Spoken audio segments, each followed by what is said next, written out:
Hello friends, welcome to Arya Socio Academy. Please like, share and subscribe my channel and also press bell icon.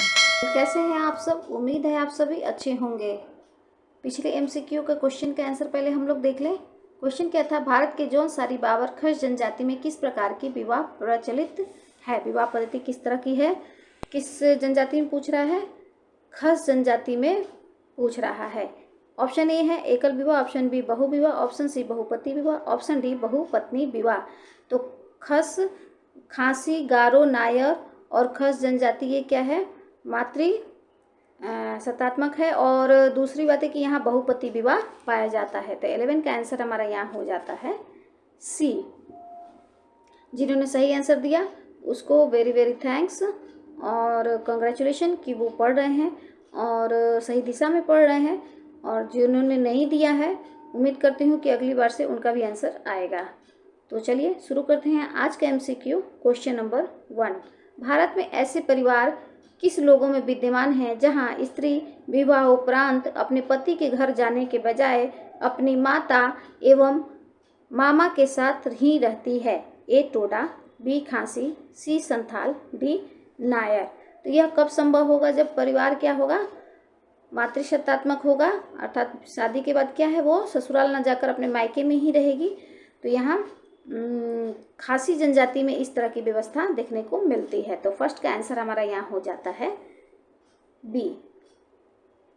Next question number 2, डेरेनडार्फ के अनुसार औद्योगिक समाज में वर्ग संघर्ष का मुख्य आधार है। डार्फ के अनुसार जो औद्योगिक समाज है उसमें संघर्ष किस कारण होता है? वर्ग संघर्ष की बात हो रही है। तो वर्ग संघर्ष में ऑप्शन ए है आर्थिक क्षमता, बी प्राधिकारी संबंधी, सी प्रतिष्ठा, डी उपयुक्त ए तथा बी। आर्थिक क्षमता की बात कौन करता है? मार्क्स करते हैं। मार्क्स करते हैं कि वर्ग संघर्ष क्या है? आर्थिक आधार पे होता है। और डार्फ महोदय कहते हैं कि आर्थिक न होकर ये क्या है? सत्ता के आधार पे होता है, प्राधिकार के आधार पे होता है। जिसके पास, किसी के पास सत्ता अधिक होती है, किसी के पास अधिकार अधिक होता है और किसी के पास कम होता है। तो इससे दो तरह के वर्ग बन जाते हैं, एक शासित वर्ग बनता है और दूसरा दमन वर्ग बनता है। तो जो शासक होता है, शासित वर्ग होता है, वो क्या है?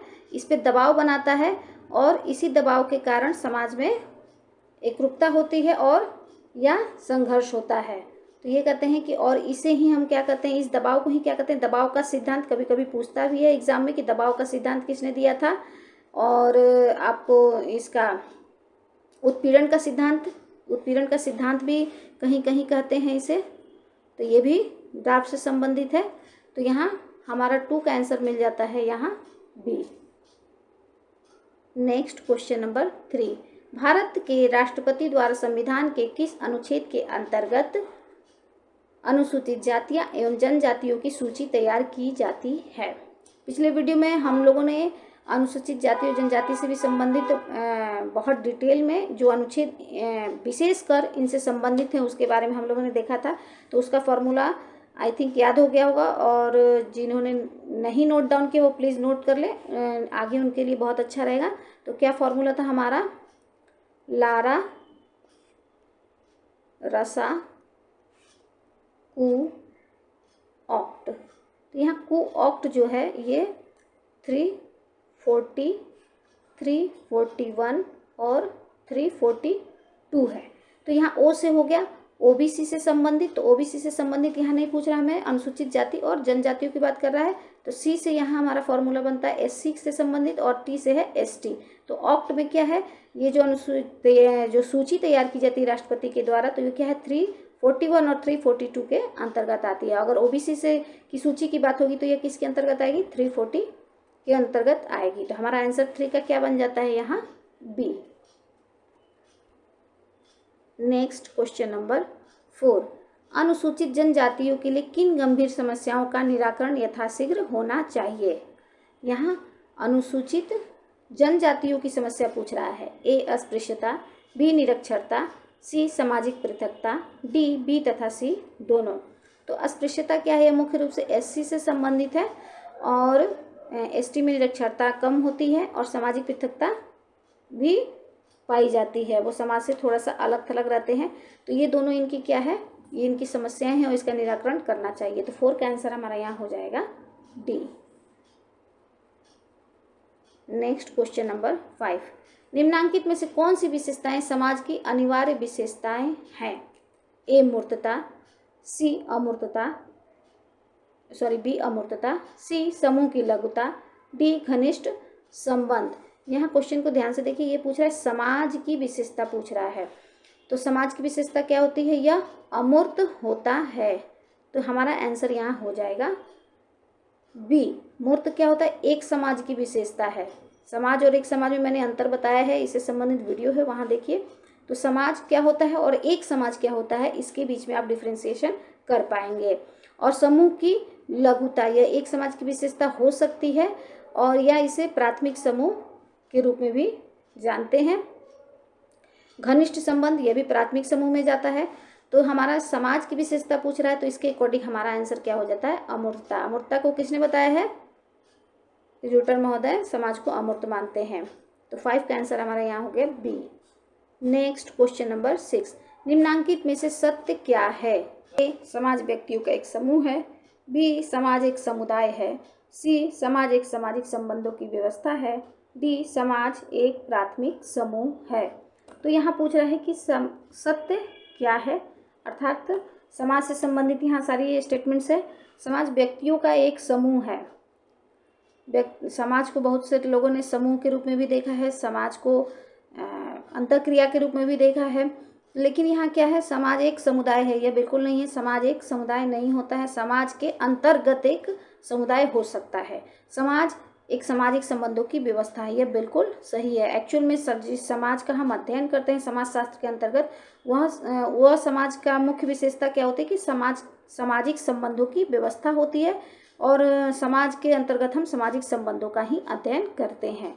और समाज एक प्राथमिक समूह, ये बिल्कुल नहीं है। समाज में प्राथमिक और द्वितीयक दोनों तरह के समूह पाए जाते हैं। तो 6 का आंसर हमारा यहाँ हो जाता है सी। नेक्स्ट क्वेश्चन नंबर 7, अनुसूचित जनजातियों के सदस्यों की मुख्य समस्या क्या है? तो यहाँ जनजातियों से संबंधित उनकी समस्या के बारे में पूछ रहा है। ए सामाजिक दूरी, बी आर्थिक पिछड़ापन, सी शैक्षणिक पिछड़ापन, डी उपयुक्त सभी। तो देखें कि जनजातियाँ क्या हैं, ये भौगोलिक रूप से पृथक पृथक रहती हैं। तो इस सामाजिक दूरी और जो समाज के जो मुख्य शहर हैं, गांव हैं, इनसे क्या है, थोड़ी सी वो दूरी बना के रहती हैं। तो इनमें क्या है, सामाजिक दूरी भी मिलता है, आर्थिक पिछड़ापन भी होता है, क्योंकि इनकी जो प्रौद्योगिकी है, इनके जो उत्पादन के तरीके बहुत पुराने तरीके के हैं। शैक्षिक पिछड़ापन भी मिलता है। तो 7 का आंसर हमारा यहाँ हो जाएगा डी उपयुक्त सभी। नेक्स्ट क्वेश्चन नंबर 8, निम्नलिखित में से कौन सी जनजाति मध्य प्रदेश की नहीं है? ए कुरकू, बी बैगा, सी टोडा, डी उपयुक्त सभी। कुरकू और बैगा ये दोनों मध्य प्रदेश में मिलती हैं। टोडा जनजाति मध्य प्रदेश की नहीं है, यहाँ पूछ रहा है मध्य प्रदेश की नहीं है, यह तमिलनाडु में पाई जाती है। तो 8 का आंसर हमारा यहाँ हो जाएगा सी। नेक्स्ट क्वेश्चन नंबर 9, बापा एक सामाजिक कार्यकर्ता थे, इन्होंने किसके लिए कार्य किया? ए आदिवासी, बी अनुसूचित जाति, सी पिछड़ा वर्ग, डी मुस्लिम। तो ठक्कर बापा एक समाजसेवी थे, तो उन्होंने जो अध्ययन किया वो मुख्य रूप से जनजाति से संबंधित अध्ययन किया और उन्होंने जनजाति को आदिवासी कहा है। तो 9 का आंसर हमारा मिल जाता है ए। ये अनुसूचित जाति का अध्ययन नहीं करते हैं, ना ही पिछड़े वर्ग का, ना ही मुस्लिम वर्ग का। तो 9 का आंसर हमारा यहाँ हो जाता है ए। नेक्स्ट क्वेश्चन नंबर 10, आदिवासी बोलियों के लिए देवनागरी लिपि के उपयोग का परामर्श किसने दिया था? आदिवासी जो जनजाति होती हैं, आदिवासी होते हैं, उनकी बोली कैसी होनी चाहिए, उनको भी क्या है, देवनागरी लिपि के उपयोग की परामर्श दिया था। ए महात्मा गांधी, बी जवाहरलाल नेहरू, सी बेरवेर एल्विन, डी एन मजुमदार। तो महात्मा गांधी और नेहरू इससे संबंधित नहीं। एल्विन महोदय ये एकीकरण का सिद्धांत देते हैं, कहते हैं कि जनजातियों को उनके लिए राष्ट्रीय उपवन बनाने की बात करते हैं, उनको अलग रखने की बात करते हैं। और मजुमदार सात्वीकरण की बात करते हैं और उसी में ये कहते हैं कि आदिवासियों की बोली को क्या है, देवनागरी लिपि में के उपयोग के परामर्श देते हैं। तो 10 का आंसर हमारा यहाँ हो जाएगा D. Next question number 11, the scheduled tribes पुस्तक के लेखक कौन है? A professor I M Chauhan, B doctor DS Bahol, C Pandharinath Prabhu, D GS Khuriye. तो बुक्स और राइटर्स से संबंधित भी वीडियो बना हुआ है, उसको देखिए, आंसर भी मिल सकता है और बहुत इजी है। इस क्वेश्चन का आंसर कोई भी दे सकता है। तो इसका आंसर उम्मीद है कि आप सभी ज़्यादा संख्या में देंगे। तो आई थिंक आज का ये जो वीडियो है आप लोग के लिए हेल्पफुल रहा होगा। थैंक यू, धन्यवाद।